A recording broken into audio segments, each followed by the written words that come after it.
ছেলে একটা ঘুরঘুর ঘুরঘুর ঘুরঘুর করে কি ওকেও ভালোবাসে। তো আপনি কিভাবে জানেন আপনাকেও ভালোবাসে? আপনি তো পর্দা করেন, আপনাকে রিচ করছে কিভাবে সে? আমি এটা জিজ্ঞেস করছি। আমাকে বলে যে 2 বছর থেকে একটা ছেলে ঘুরে, আমি আমার বাবার পছন্দ ছাড়া বিয়ে করবো না, ওকে বলেছি ভালোবাসে না, কিন্তু 2 বছর থেকে ঘুরে কত মেসেজ পাঠায়। আমি বললাম যে আমি আপনাকে ব্লক করে দিলাম, দেখি আপনাকে মেসেজ পাঠান। পুরো আর এক আইডি দিয়ে 2 দিন পরে মেসেজ দিছে, শেখ শেখ আমার আইডি একটু খুলে দেন। আমি বললাম দেখছেন, এটাকে ব্লক করে দিল, শেষ। কয়টা করবেন?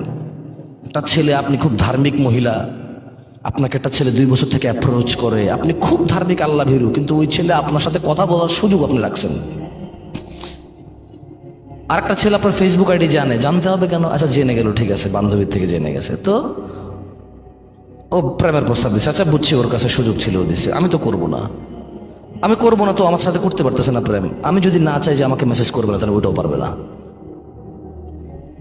বোঝেন নাই কথা? একটা মেয়ে আমাকে বললো আই লাভ ইউ হুজুর, আমি বললাম যে আই এম সরি। সে বললো আমি ফাঁসি দিয়ে দেবো। আমার কি এই দেশে কোনো ল আছে নাকি কেউ বিয়ের প্রস্তাব, প্রেমের প্রস্তাব দিলে যদি রাজি না হয় ও ফাঁসি দিলে আমার দোষ আছে নাকি? এরকম তো পাগলামের সীমা আছে তো। কোন কোন কোন কোন স্কুল কলেজে পড়াশোনা করা ছেলে মেয়ে এগুলা ভয় পায় ওই ছেলে ব্লেডে হাত কেটে ফেলবে, আরে ওর হাত ওর ব্লেড ওর জীবন, ও কাটুক, আমার কি?